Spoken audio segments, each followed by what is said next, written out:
Hello guys, अब हम solve करने वाले हैं एक्सरसाइज नंबर 9.1 का क्वेश्चन नंबर फर्स्ट। ठीक है, तो चलिए शुरू करते हैं। क्वेश्चन नंबर फर्स्ट, ठीक है। तो क्वेश्चन नंबर फर्स्ट में आपको बोला गया है a circus artist is climbing a 20 metre long rope. ठीक है, एक रोप है जिसपे एक सर्कस का जो सर्कस में काम करने वाला जो है, ठीक है, वो चढ़ता है 20 मीटर लंबे रोप पर। ठीक है, which tightly scratched and tied from the top of a vertical pole of the ground. Find the height of the pole if angle made by the rope with the ground level is 30 degree. ठीक है, तो उसका ground level से touch है 30 degree angle पर। ठीक है, तो यहाँ पे आपको फिगर 9.11 दी गई है। ठीक है, तो अब यहाँ पे फिगर 9.11 देखो। ठीक है, यहाँ पे आपको डायग्राम गिवन है, तो पहले मैं यहाँ पे डायग्राम बनाऊंगा। ठीक है, तो डायग्राम देखो, डायग्राम कुछ इस प्रकार से है।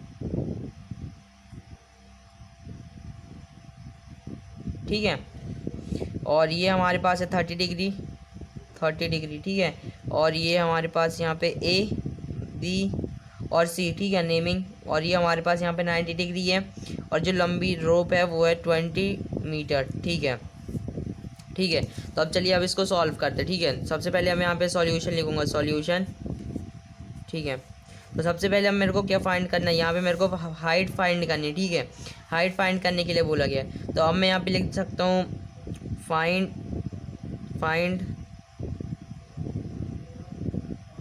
ठीक है, क्या फाइंड करना है,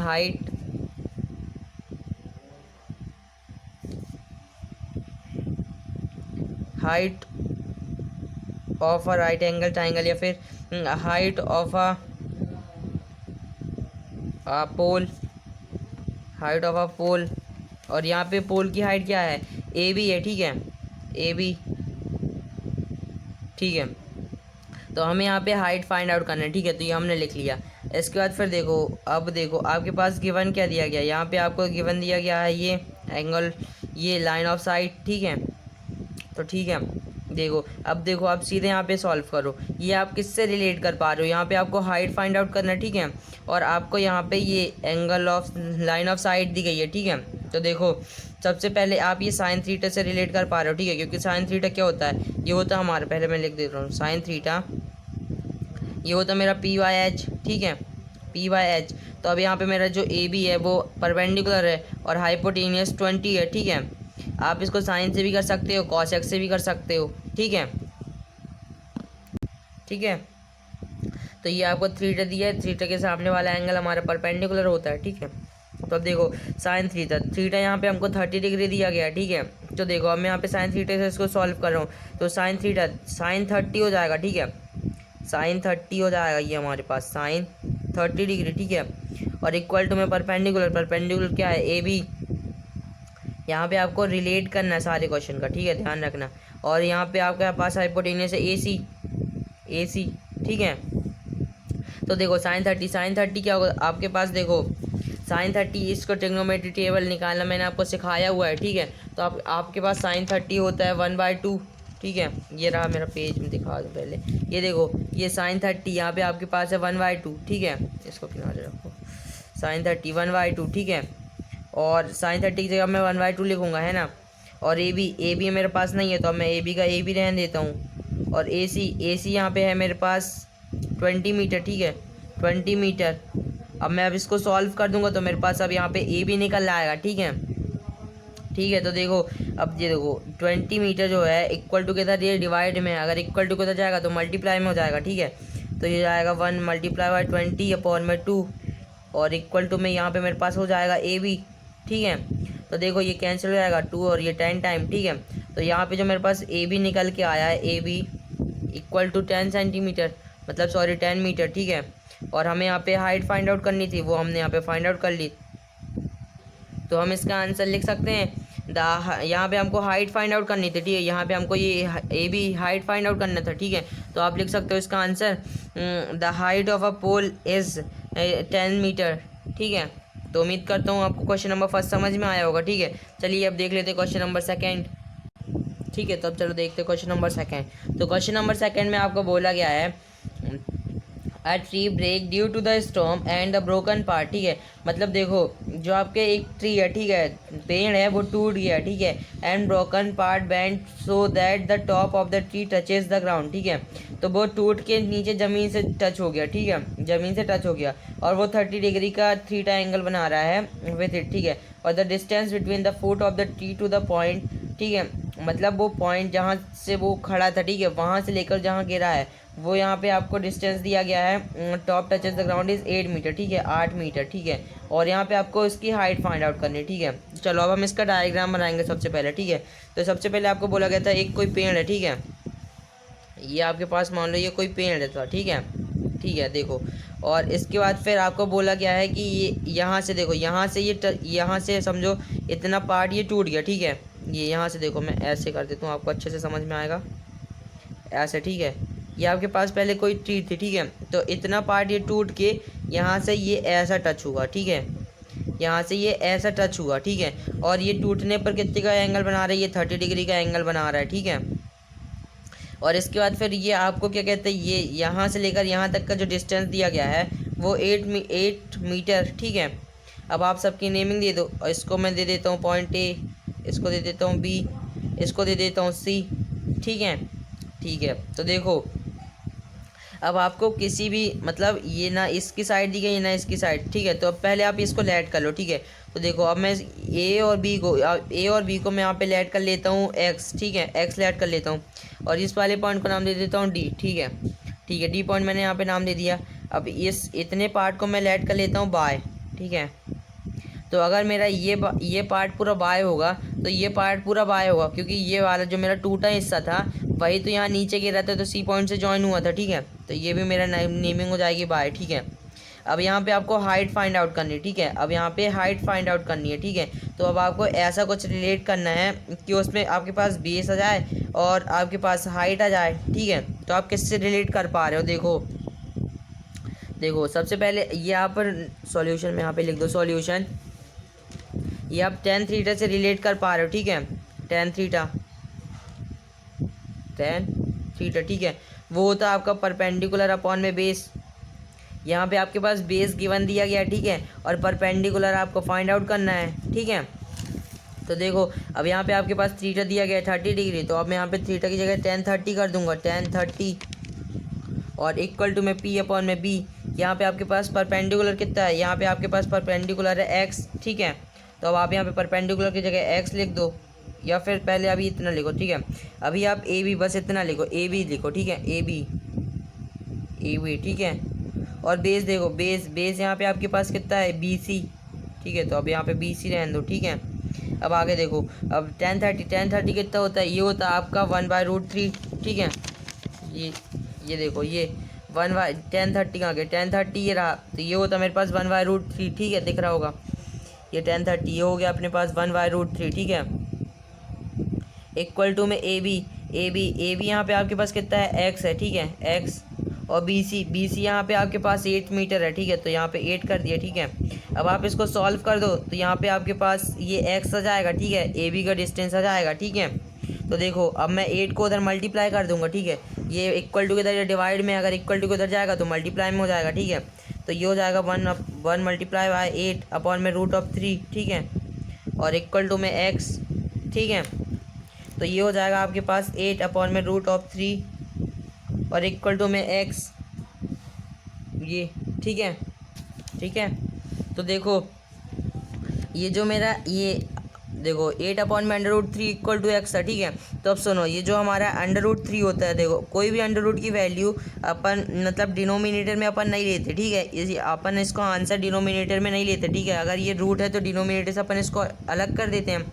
अलग कैसे करते हैं वो हम ये इसके लिए रैशनलाइज करते हैं, ठीक है, बाय रैशनलाइजेशन मेथड, ठीक है। तो अब इसको मैं लिख सकता हूँ 8 अपॉन में √3।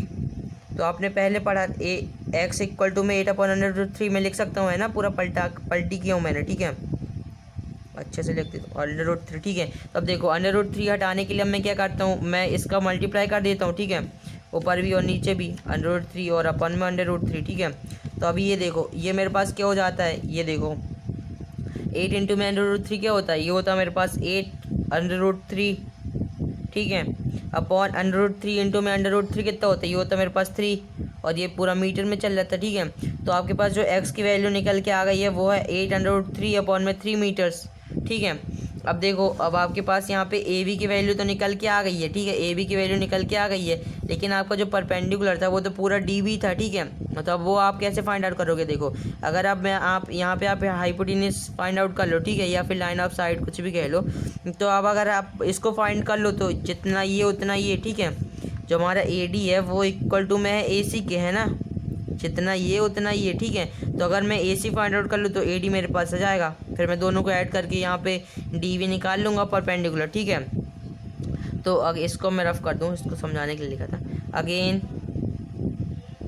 Triangle A B C, triangle A B C.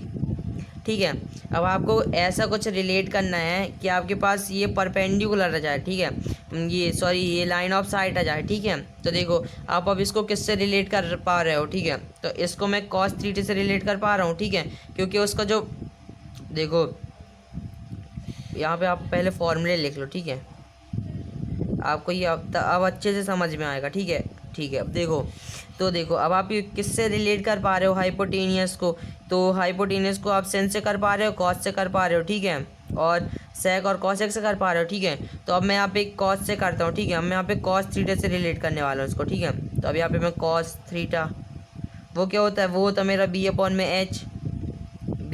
H होता है ना।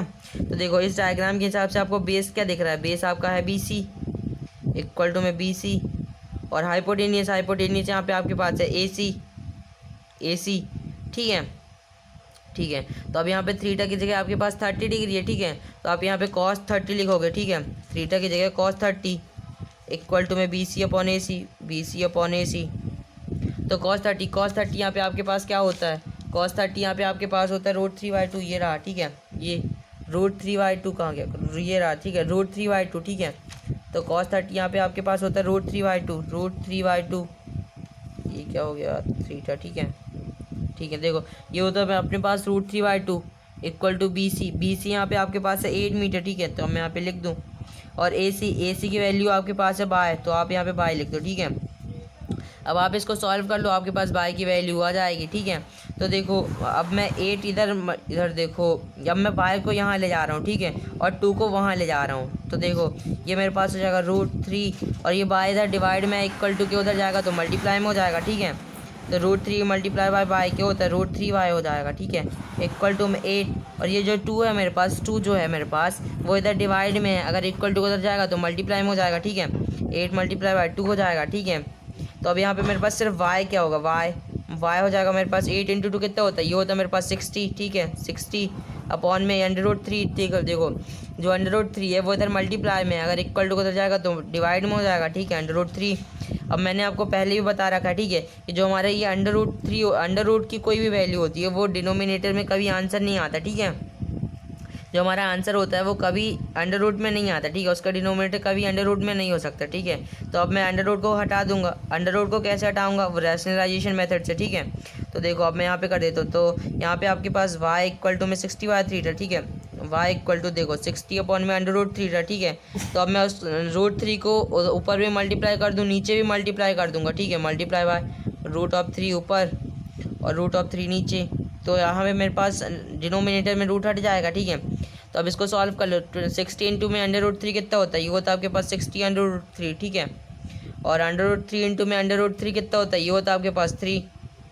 तो आपके पास यहाँ पे y की वैल्यू आ गई। ठीक है, y की वैल्यू यहाँ पे आपके पास आ गई 60/3 अपॉन में 3, √3 अपॉन में 3 मीटर। ठीक है, ये आपके पास ये हाइट आ गई y की। ठीक है, ठीक है, अभी आपका आंसर आया नहीं है। ठीक है, याद रखना अभी या आपको ये देखो यहाँ पे इस पूरे पेड़ की परपेंडिकुलर हाइट, पूरे पेड़ की हाइट पता करनी थी। ठीक है, हाइट यहाँ पे मेरे पास है db। ठीक है, तो देखो यहाँ पे आपके पास ए बी निकाल लिया है और ए सी निकाल लिया है, यानी ये पूरी हाइट निकाल लिया। अब उसको कैलकुलेट करो। ठीक है, ठीक है, तो देखो इसको पहले मैं रफ कर दूँ। ठीक है, तो टोटल हाइट कहते हैं हमारी, टोटल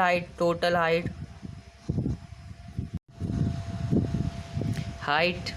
ठीक है, टोटल हाइट आपकी क्या होगी, डी बी। ठीक है, तो ये किससे मिली है, A B plus A D से। ठीक है, इक्वल टू में मेरे पास है A B plus A D ठीक है ये, ठीक है। तो देखो ए बी यहाँ पे मेरे पास क्या है एक्स, ठीक है एक्स प्लस ए डी क्या है, ए डी है आपके पास वाई, ठीक है। अब इसको ऐड कर लो, आपके पास टोटल हाइट आ जाएगी। तो एक्स एक्स देखो एक्स आपने क्या, देखो एक्स आपने क्या फाइंड आउट कर रखा है 8/√3/3। तो अब लिख लो 8/√3/3, ठीक है प्लस वाई, वाई आपने क्या फाइंड आउट कर रखा है 60/√3/3 मीटर, ठीक है लिख लो 60/√3 और अपॉन में 3 मीटर, ठीक है मीटर में चलिए, ठीक है। इसके बाद देखो क्या करना है, अब देखो पूरे को ऐड कर लो, ठीक है। तो पहले पूरे का एलसीएम ले लो, और 8 + 60 कितना होता है, ये होता है आपके पास 24, √3 का √3, ठीक है। तो ये आपके पास 24/√3 हो गया। अब ये कैंसिल हो जाएगा, देखो कैसे, 3 8 जगह कितना होता है 24, है ना। तो आपके पास जो टोटल हाइट निकल के आ गई है वो है 8/√3, ठीक है। ये आपके पास टोटल हाइट, ये मीटर में चलिए, ठीक है। तो ये आपके पास टोटल हाइट निकल के आ गई है, ठीक है। तो आप इसका आंसर सॉल्व कर सकते हैं। तो total height of the tree is 8/√3 metres, ठीक है। तो उम्मीद करता हूँ आपको क्वेश्चन नंबर 2 समझ में आया होगा। अगर समझ में आया है तो वीडियो को लाइक कर दो, और चैनल को सब्सक्राइब नहीं किया है तो बहुत जल्दी से कर लो, ठीक है। थैंक्स फॉर वॉचिंग, मिलते हैं अगली वीडियो में, तब तक के लिए बने रहिए हमारे साथ।